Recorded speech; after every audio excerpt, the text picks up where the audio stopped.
Napa Gus Ahmad? Taufiknya Suro. Puh, suro. Oh, kok berat ngene iki topike iki. Nggih,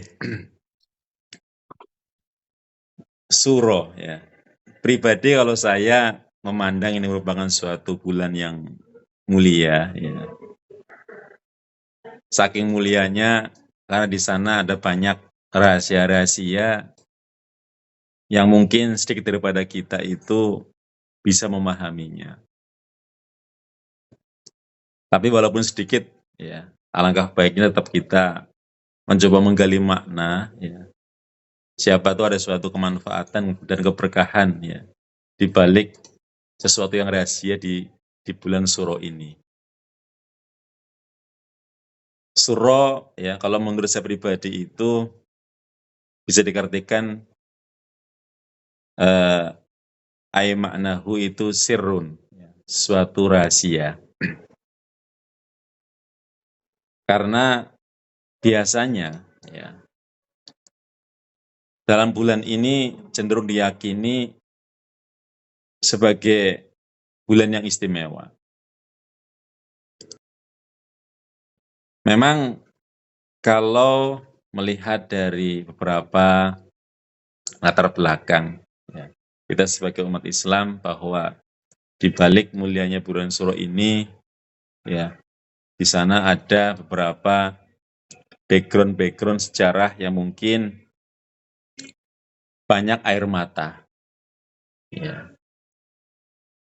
air mata keharuan, kesedihan, duka itu. Tetapi dari situ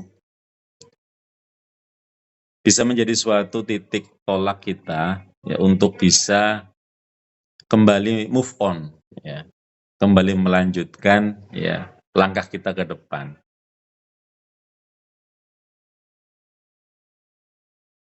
Karena biasanya tanpa adanya suatu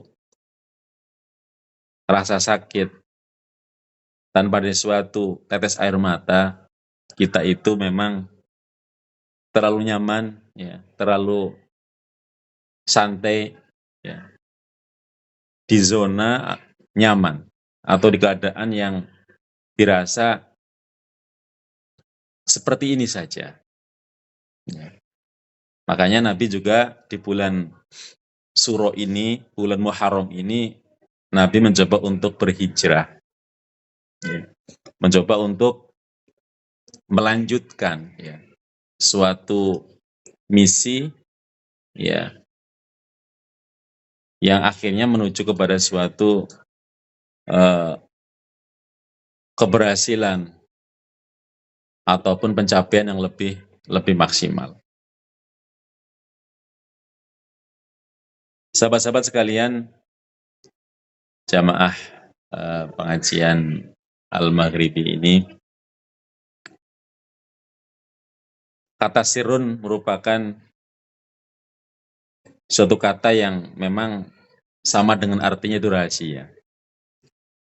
Karena di lain sisi, terutama orang-orang Jawa, ya, itu menjadikan bulan ini sebagai bulan yang istimewa, ya, sebagai bulan yang bisa digunakan untuk ya, membersihkan ya, terhadap pusaka-pusaka. Nah, begitu. Kemarin Gus Ahmad juga pernah membersihkan pusakanya itu. Nah, pusaka ini adalah jimat. Jimat itu berarti siji di rumah. Barang kang siji, kang kudu di rumah. Itu namanya jimat. Pertanyaannya, apakah di antara kita, setiap manusia itu punya jimat? Dan apakah jimat kita itu memang perlu untuk dicuci, disucikan? Karena kalau tanpa dicuci, tanpa disucikan, maka kita belum bisa dikatakan berhijrah, kayak gitu. Nah ini pertanyaan yang perlu kita jawab. Yang pertama, apakah kita masing-masing punya jimat? Seandainya jawabannya, iya kita punya jimat. Terus jimatnya itu apa? Apakah berupa keris? Apakah berupa tombak? Berupa panah? Ya, atau hal-hal yang lainnya? Nah, selama ini pemahaman kita itu memang dimunculkan, dinampakkan dalam berupa pusaka, berupa jimat-jimat yang cenderung mengarah kepada bentuk fisik. Ya. Sebetulnya kalau kita mau menggali pemikiran lebih dalam lagi, kalau menurut pribadi saya sendiri, ada jimat yang kita masing-masing pribadi miliki yang menjadi suatu pusaka sakti yang akan bisa ya mengarahkan kita kepada suatu kemuliaan atau bahkan sebaliknya ya. Tanpa itu kita akan bisa menjadi, mohon maaf, hina. Dan pertanyaannya, jimat apa itu yang kita miliki? Nah, dikatakan sendiri bahwa kita manusia itu ya adalah makhluk yang kategorikan makhluk yang mulia. Nah, kemudian mulianya itu sebetulnya karena apa? Dijelaskan bahwa kita mulia itu karena akal kita. Sampai-sampai Nabi sendiri itu pada awal dakwahnya itu yang cenderung dibersihkan, disucikan, nah, itu adalah akal itu sendiri. Yaitulah yang namanya jimat. Ya. Innama bu'itsu liutammima makarimal akhlak. Ya. Jadi akal itu nanti yang akan mengarah kepada sebutan sebuah akhlak ya dari manusianya. Karena apa? Karena dengan akal tersebut akhirnya manusia memiliki akhlak yang mulia begitu. Nah, akal adalah sesuatu yang kalau boleh ditanya ya, apakah kita itu punya akal? Tentunya masing-masing kita itu akan menjawab, iya punya. Tapi ketika ditanya, akal kamu di mana? Kita akan berpikir beberapa kali, iya ya di mana? Kalau ditanya di mana matamu, kita akan nunjuk mataku di sini. Di mana hidungmu di sini. Telingamu di sini. Jidatmu di sini. Tapi ketika kita akalmu di mana? Mungkin sebagian akal itu ya di pikiran, nah, begitu. Nah, hal ini perlu kita cermati bahwa ketika sebagian kepada kita mengatakan bahwa akal adalah pikiran, tapi kenapa di luar sana, di negara-negara yang maju, ya, yang notabene mereka itu cenderung mengutamakan pikirannya, ya, bahkan mendewakan pikirannya, kecerdasannya. Tapi kenapa angka kematian akibat bunuh diri justru ya tinggi berasal dari negara-negara maju yang cenderung ya mendewa-dewakan pikirannya. Padahal ya ukurannya tadi itu bahwa manusia bisa mulia itu karena akalnya. Berarti mohon maaf ya, istilah pikiran itu ternyata belum cukup ya untuk mewakili ya keabstrakan daripada akal ya, yang kita miliki. Terus pertanyaan berikutnya, lantas apa lagi yang akan bisa menjawab dan mewakili keabstrakan akal sebagai jimat kita para manusia, pribadi-pribadi kita sebagai manusia, yang dengan itu bisa mulia. Yang kedua dikatakan manusia juga punya hati. Bagaimana jika setelah adanya otak atau pikiran itu disambung dengan hati? Nah, kalau mau kita juga bertanya lagi, hati yang mana itu? Ya, ini juga akan panjang ceritanya, panjang pembahasannya. Ada yang bilang hati itu ya di bawah rusuk itu, di sebelah kanan. Oh, itu bukan hati, itu liver, katanya. Oh, liver juga hati dong. Ya, itu menurut kacamata medis. Ada yang bilang lagi hati itu ada di mana? Di bawah dada sebelah kiri, 2 jari kayak gitu. Itu hati. Oh, ternyata itu adalah jantung kayak gitu loh. Karena adalah suatu bagian tubuh kita yang sangat sensitif, ya. Sehingga dalam beberapa ritual agama itu, ya, menancapkan zikirnya itu ya di bagian situ gitu loh. Yang dikatakan sebagai hatinya manusia. Padahal itu adalah jantung. Gitu. Dan bahkan ada yang lebih ekstrim lagi. Ya. Hati itu adalah pikiran. Nah, begitu. Loh kok bisa? Iya. Karena kalau berbicara masalah donor darah, donor jantung, ya, donor paru-paru, donor ginjal dan sebagainya, ya. Itu antara si A mendonorkan misalnya darahnya kepada si B. Itu nggak ada efek apa-apa. Memorinya, kenangannya, cinta kasihnya sama saja. Bahkan donor tadi itu, donor jantung pun juga sama. Si A mendonorkan jantungnya kepada si B, juga nggak ada efek apa-apa.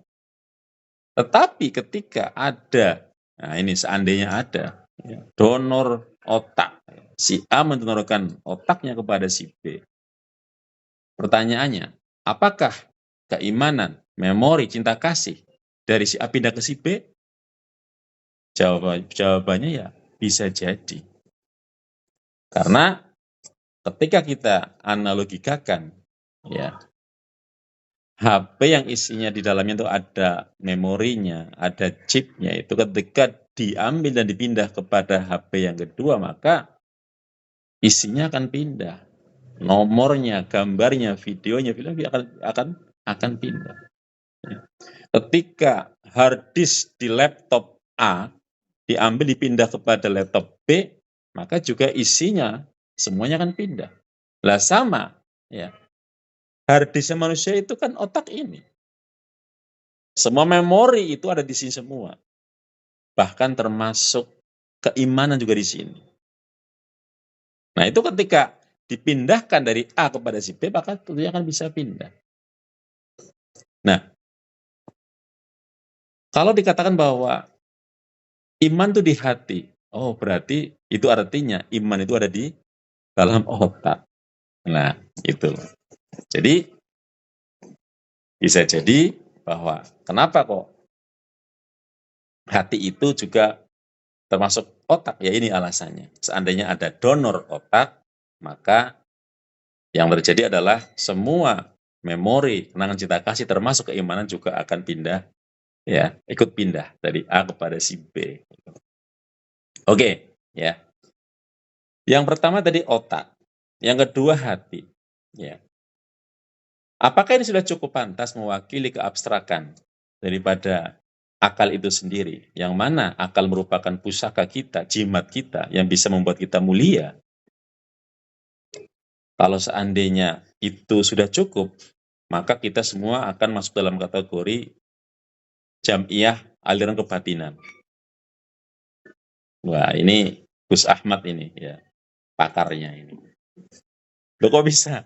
Iya, karena apa? Apa yang kita pikirkan, apa yang kita rasa itu hanya cukup dirasa tok, dibatin tok, akhirnya ngenes. Ya, jadi hanya sebatas apa? Kata Gus Ahmad biasanya sebatas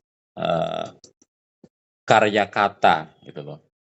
Atau karya kata, bukan karya nyata kayak gitu. Nah, artinya apa? Artinya berarti itu butuh ada suatu action. Jadi setelah kita pikirkan, kita rasakan, ya, itu butuh ada suatu action.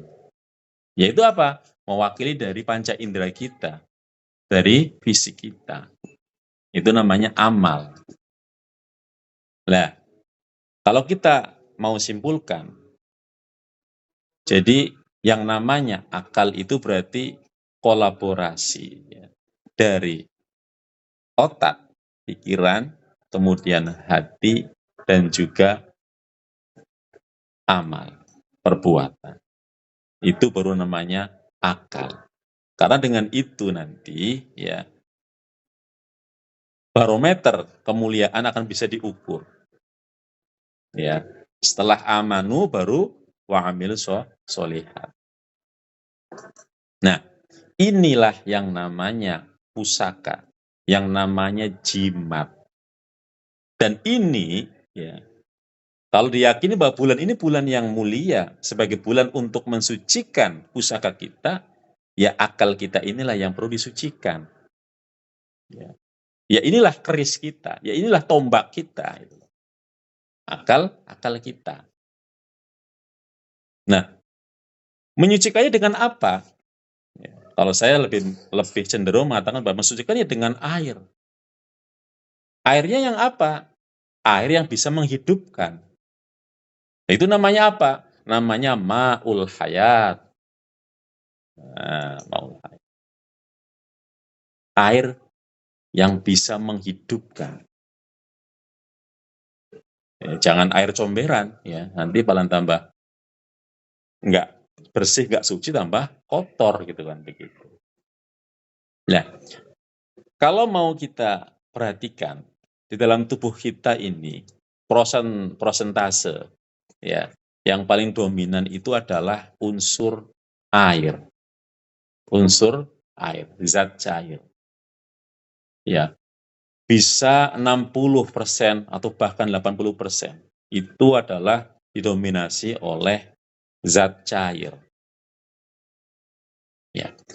Kalau kita mau sedikit meminjam ya teori yang disampaikan oleh Masaru Emoto, ini seorang ilmuwan dari Jepang, yang ketika dulu beliau itu mencoba ya meneliti sebetulnya ada apa di balik air tersebut, kok menjadi sesuatu yang istimewa. Sampai-sampai dalam uh, adat budaya kita, ya, para santri kadang-kadang nyuwuk itu loh, karo banyu itu loh, maksudnya apa gitu loh. Itu loh. Nah ini akhirnya sama beliau diteliti. Ya. Menggunakan 2 gelas ya, yang berisi air putih, ya, air bening. Kemudian gelas A ya, diperlakukan dengan kalimat-kalimat, kata-kata yang baik. Ya, kamu baik, ya, kamu pinter, ya, kamu keren. Gelas yang B yang kedua itu ya dikata-katai dengan kalimat-kalimat yang jelek. Kamu bodoh, ya, kamu stupid, kamu itu jelek, gitu. Ya, selama waktu tertentu, ya, dan akhirnya kemudian 2 air tersebut itu dalam gelas itu kemudian dicek di lab dan apa yang terjadi? Air putih atau air bening dalam gelas A yang diperlakukan dengan baik, ternyata struktur airnya di dalamnya itu berubah menjadi sesuatu yang wow, seperti kristal gitu loh. Ketika dicek dalam mikroskop, dalam di lab itu dilihat. Sementara air yang kedua yang diperlakukan dengan jelek, itu strukturnya menjadi mengerikan seperti monster. Nah, ini bisa kita bawa kepada diri kita. Ya, tubuh kita tuh ibaratnya adalah gelas, ya, yang isinya itu didominasi oleh zat cair. Nah, bagaimana kita bisa memperlakukan ya air dalam diri kita ini, itulah yang nanti akan bisa ya memunculkan warna-warni ya dalam diri kita. Ketika perlakuan kita pada diri kita ini, apa yang kita pikirkan, apa yang kita ucapkan, apa yang dilakukan itu ya cenderung sesuatu yang baik, maka warna dalam tubuh kita ya yang isinya adalah ma'ul hayat itu, maka akan muncul suatu warna yang baik. Nah, sebaliknya, ketika apa yang kita pikirkan, apa yang kita ucapkan, apa yang kita lakukan itu adalah sesuatu yang tanda kutip negatif, maka otomatis ini juga akan memunculkan warna yang jelek ya pada zat cair dalam tubuh kita. Sehingga ini yang menjadi penentu. Ya, apakah pusaka kita ini akan bisa disucikan, dimandikan, dibersihkan dengan ma'ul hayat yang baik atau yang jelek? Nah, itulah yang perlu menjadi suatu angan-angan kita, ya, tafakur kita bahwa ternyata itulah yang menjadi rahasia, sirun atau rahasia di dalam bulan Suro ini. Ya, itu begitu.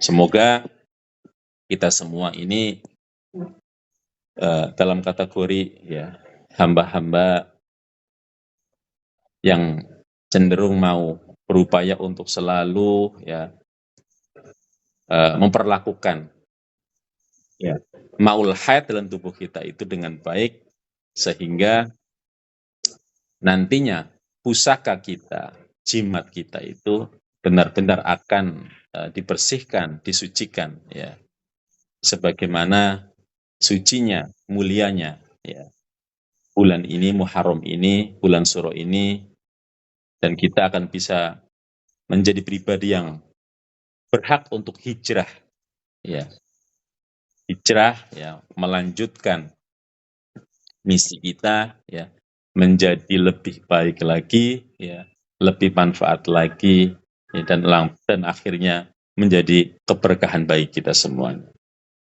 Mungkin itu yang bisa kami sampaikan ya sebagai bahan kajian kita ya. Monggo nanti kita diskusi bareng-bareng ya sehingga mulianya bulan ini ya bisa menjadi mulia, bisa menjadi lebih bersinar lagi ya dengan banyaknya keilmuan-keilmuan ya yang menghiasi dalam kehidupan kita ya yang menghiasi maul hayat kita. Terima kasih atas kurang lebihnya, mohon maaf. Wa'alaikum minkum ihdinas siratal mustaqim. Assalamualaikum warahmatullahi wabarakatuh.